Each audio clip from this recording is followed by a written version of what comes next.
up, everybody? I'm Nick DiMartino. That's Zain Bando. That's Charlton. This is another edition of Forever Power 5, a shorter episode this week. You can watch all Empty Event shows on youtube.com/ETP Network. You can listen to Forever Power 5 wherever you get your podcasts, and you can Did I plug your Twitters? I didn't plug your Twitter yet. You can follow me on Twitter at Nick DiMart, Will at Will Charlton H13, Zan at Zain Bando 99. And this show is presented by Playback. Stay tuned for later in the show to find out more. All right, so we now finally have week 1 coming up. About time. This About is time. Awesome slate. Texas and Ohio State. This will be the most I would say, consequential early matchup. Yeah. Because these are two playoff teams. Absolutely. And will be again this year. And it will affect the ranking a lot. I feel like before the expanded playoff, you'd almost never see matchups like this. Like this early because, I mean, there's so much pressure to go perfect in the season. You know, that's that was always the problem with the way not an issue with the 4-team playoff, but the way that it was, the way the committee used to prioritize record over everything else, and sort of like perfection to the point where it incentivized teams to like never balance themselves. In terms of how I feel about this matchup, I do think that, look, it's going to be Arch Manning's, it's not his first time playing, but it's going to be his first start for Texas. Well, not his first start. I mean, he started a few games last year. Yeah, but he didn't start in any big game, so to say. You could see this is first legitimate start. He played against UTSA or UL Monroe or something like that. I can't remember what team it was, and he ran a score on them as Texas should. But that's true. That did happen. Maybe it was Colorado State. I can't remember. This is his first legitimate start, and he's going on the road. And Ohio State is going to give him a lot of trouble, I think. Oh, yeah. Because he's just not going to – like that's a difficult matchup for them, for Arch Manning. So I think in the first half, Arch Manning is going to be in a lot of trouble, but I think Texas will come back and win. I think Texas will win outright. And the reason I feel that way is not so much because of Texas. It has a lot more to do with Ohio State, because Ohio State always loses these games. Ohio State plays games like this almost every season, or at least very frequently, and they don't always necessarily lose. They're usually worse than expected. Ohio State tends to struggle in these games. I mean, like the year that they lost, all the time it happens. They lost to Oklahoma. They lost to Oregon. They a few years ago they beat Notre Dame, but they didn't play. They also lost to Virginia Tech. I want to say it was the year they won the national championship. Yeah, 2014. They lost to Virginia Tech. They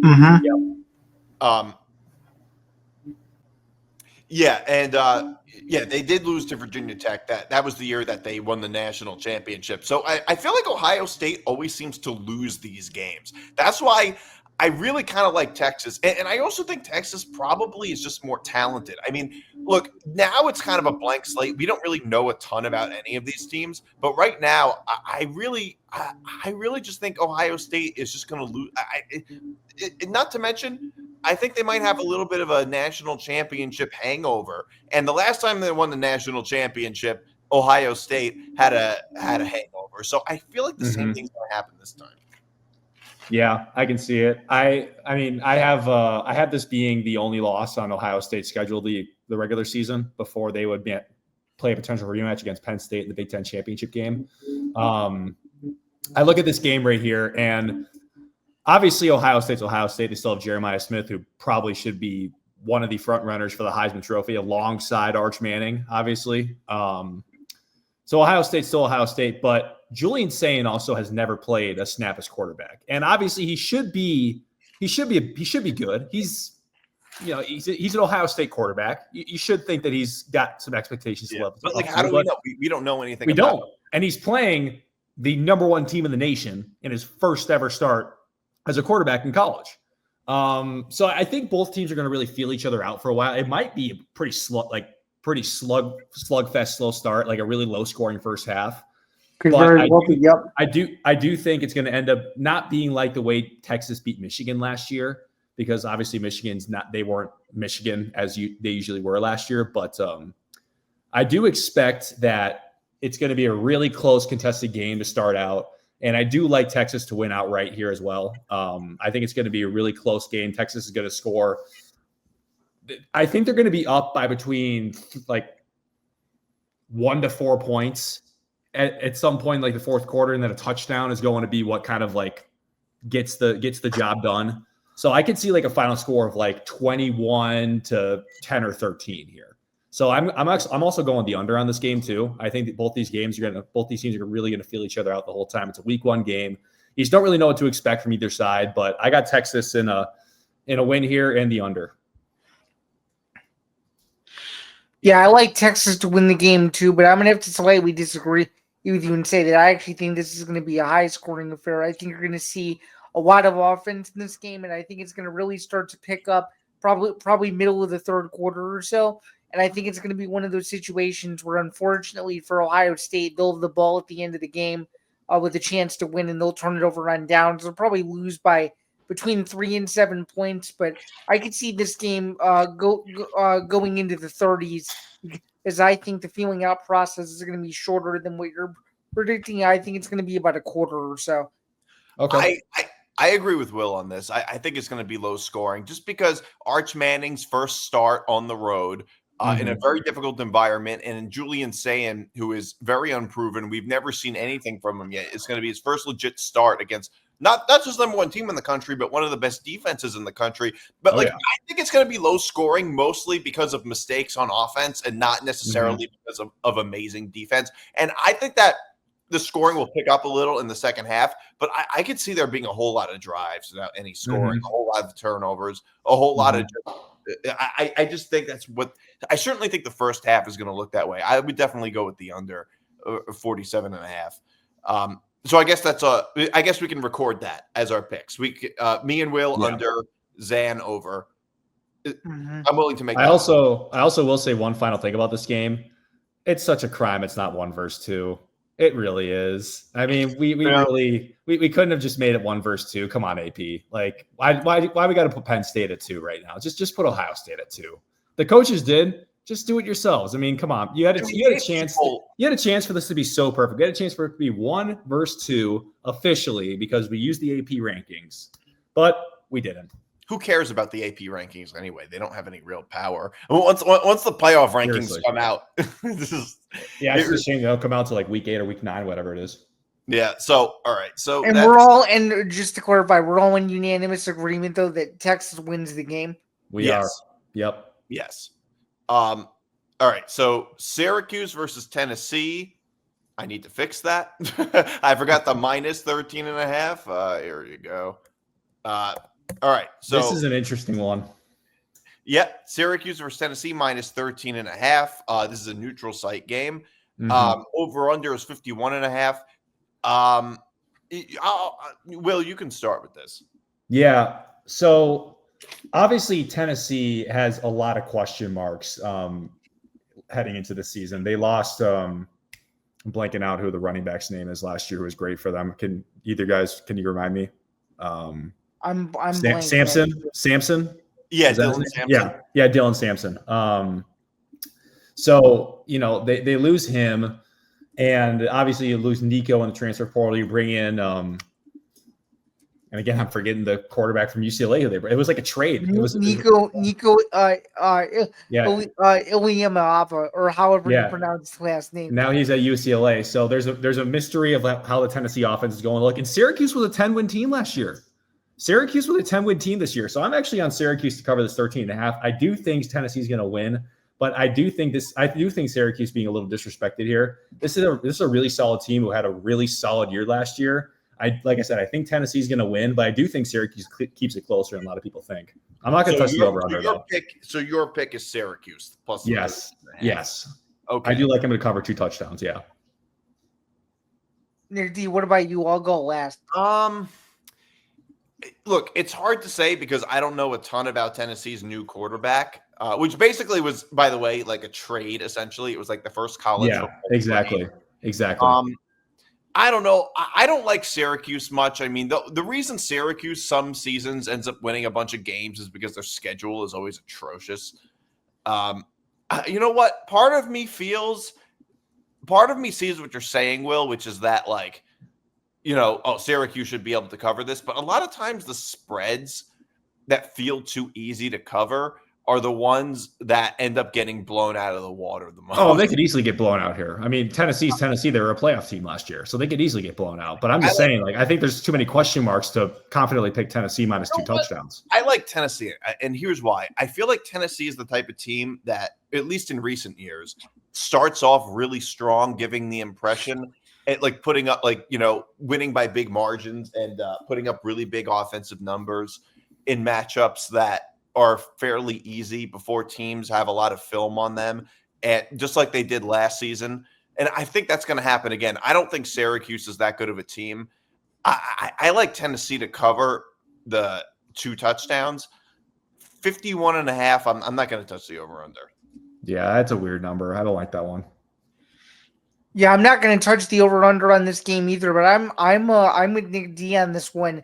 I actually think for a different reason. I think going down to that real, almost a really intimate and really hostile environment down in Tennessee. Who's having it's at a neutral site. Oh, okay. I think they're playing at Mercedes-Benz Stadium. Yeah, it's in Atlanta. Well, so is South Carolina, Virginia Tech. But I guess they're even probably so. Though I think you're going to get more Tennessee fans than you are Syracuse fans. Though I think you're going to get easily. For sure. I think you're going to get a lot more of a turnout. And my overall point to say was, though, I do think the crowd noise is going to play a huge factor. And as Nick D just alluded to, Tennessee is simply the better team. And to me, Syracuse really doesn't have anybody, in my opinion, that stands out. Yeah, they have a good. They have a good coach and they're building a really nice program, and they had some decent success last year. But Tennessee is still Tennessee, and of course, the SEC is years above when you compare both of them on paper. So I actually think this is a relatively easy pick. I actually do think they cover the spread, but I'm not worried about the over under either. Forever Power 5 is presented by Playback. Watching sports is more fun with others, but we spend too much of our time watching alone. Playback is a virtual space where communities can stream live sports together with everyone perfectly synced up. Creators can hop on stage, deliver their own play-by-play analysis and commentary, and invite viewers up for Q&A. Playback makes watching sports fully interactive and a social experience. From playing fantasy sports, repping your favorite players and teams, and watching the commentators and communities you care about. Win or lose, sports are best enjoyed together. Join our community by going to playback.tv/ETB network to find out more, including our live stream schedule. And now back to the show. All right. So moving on to Alabama at Florida State. Alabama is favored by 2 touchdowns on the road. I like Florida State to cover. I think Alabama probably wins outright, but I don't trust Alabama very much. I don't trust Alabama to cover a two touchdown spread on the road. I know Ty Simpson is going to be their quarterback. Yep. I don't know how much I trust him. I don't know how much I trust this Kalen DeBoer team. I think Kalen DeBoer is a good head coach, but I think that Alabama has taken a noticeable step backwards. I think that last season the team was very not buttoned up and seemed sort of undisciplined. I think Florida State covers this. I just don't know how I can trust Alabama to cover a 2 touchdown spread on the road early in the season when these two teams are not going to be there will probably be a much greater gap between Alabama and Florida State in October, November than the last day of August. So I like Florida State to cover this. And by the way, let me point out, early in the season when Alabama plays these games, they haven't usually been playing on the road. They were usually playing at like a neutral site or something like that. I don't remember them ever. I could be wrong, but I don't remember them going on the road in these games. Yeah, I'm kind of with you there, Nick. But I will say this. I think that, and obviously Florida State, you really can't do much worse than 2-10 last year. And they brought in Thomas Castellanos to be the new quarterback who beat them last year. Yeah, ironically enough. So I think to your point, yes, it is going to be a pretty like feel it out kind of game and see like what Alabama's really made of. But I just don't know how much I trust Florida State to be able to cover 2 touchdowns against an elite program like Alabama is. And this is a year that I think Alabama is going to make it back into the college football playoff. So I think that for a while Florida State's covering, but it's a backdoor cover for Alabama. I think that it's like I think that 2 late scores really kind of separates them. It's pretty close for a while. Florida State's hanging there for a while, but Alabama slowly kind of gets past that mark, and I think I had them winning by about 17. So I'm gonna take Alabama to cover the spread. Yeah, I was thinking kind of that 17 number as well, and I don't know. I just feel like the talent gap here is obvious, and it obviously seems that's right. It obviously seems like Kalen DeBoer has something to prove, just considering that they didn't make the playoff last year, and really the only thing they need to worry about is the atmosphere, because you better believe that all of those people that are going to Doak Campbell have to be excited about something. But once the third quarter hits and it seems that the game is going to be on the line, I just feel like Ty Simpson's going to figure it out. He may not have a good first game, but he may have a respectable first game to where people going into week 2 could be like, okay, maybe Alabama finally has a quarterback that they're comfortable with. So I think a defensive score too is in the play for Alabama here. I could definitely see a defensive score in this game. Mm-hmm.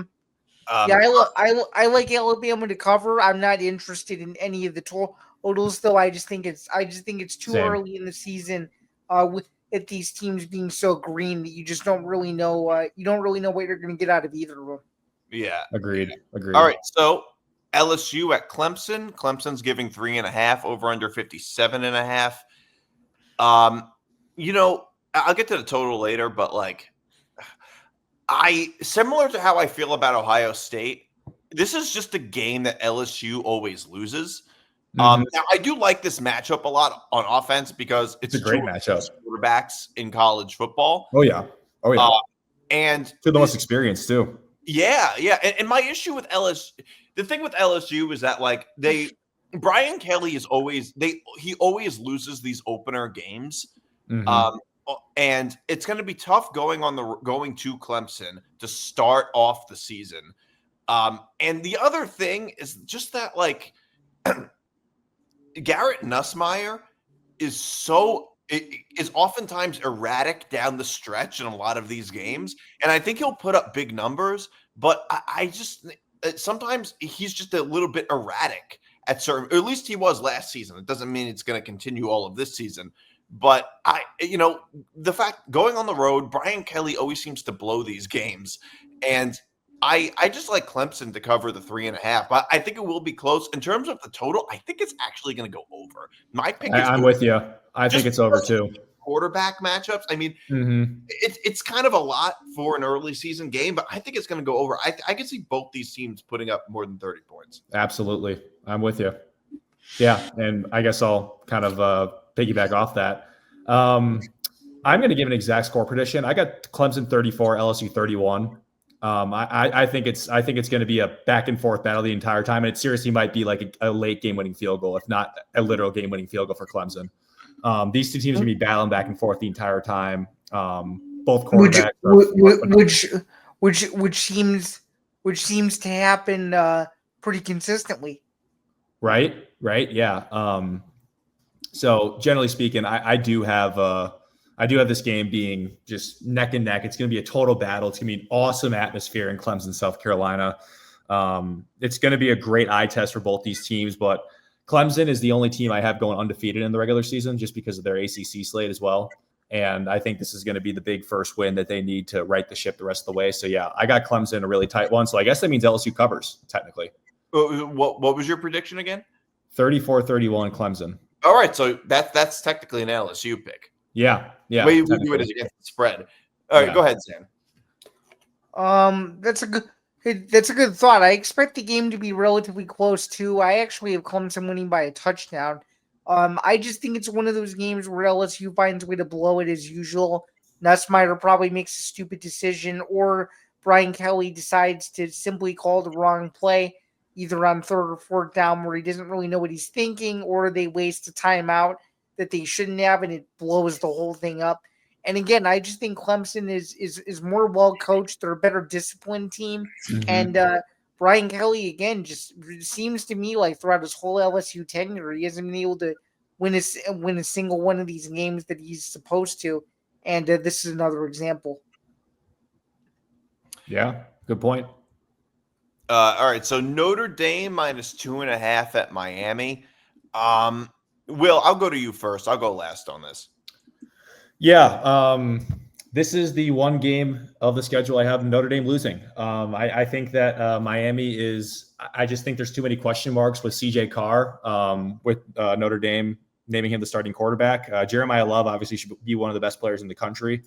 But I think just too many question marks with the quarterback position. You got an established guy in Carson Beck who's been in the system for an entire offseason with Miami. I think the Hurricanes are going to be able to pull this one out. So I do have them winning this one outright. And I also think it's going to be the over here looks pretty compelling too, because I could easily see like a 34-27 type of deal that Miami wins by, sort of. But then again, Notre Dame does have a very good defense too. So I might stay away from the over-under in this one, but I do have Miami winning outright. And like I said, it's the only game I have Notre Dame losing in the regular season slate. What do you think, Nick D?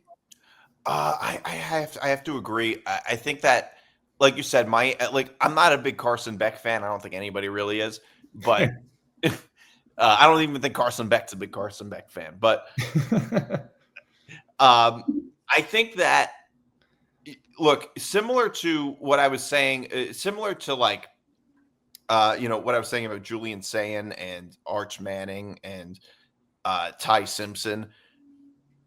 CJ Carr is making his first. Did he start at all last season? Mm-mm. No. So he's making his first start. Yeah. On the road at Miami. And Miami is Carson Beck is not great, but he's at least serviceable. That's where I'm at with it too. Yeah. So going on the road for his first start at Miami, I don't really trust Notre Dame to win this game. I like Miami to win and cover. I mean, it's 2.5. It's hard to win without covering. And also Miami, I have a feeling Miami often, like, just like they did last season, they start off the season strong and then get worse as the season goes on. I can see that the same thing happening this time. That's exactly how I see Miami going. Yep. And I think that, like, and just outside of this matchup, I think Notre Dame is going to progressively get better while Miami progressively gets worse. That's typically Agreed 100%. Agreed 100%. So I'm going to take Miami. I'm actually going to disagree with you both, and I actually think that Notre Dame wins the game because of a pick six. Well, if Miami loses, I could see it being because Mario Cristobal doesn't kneel on the ball. Oh my God. Imagine if that happens again. That'd be something. Oh my God. That'd be something. Yeah. So, all right. That's our show this week. We'll find out on Saturday and Sunday if we're right. And Monday. And Monday. Yeah, that's what happens when there's no NFL. 5 straight days of college football started on Thursday. It's a great weekend to be alive. Yeah. So, see you guys next week. This is Forever Power 5. Catch you guys later.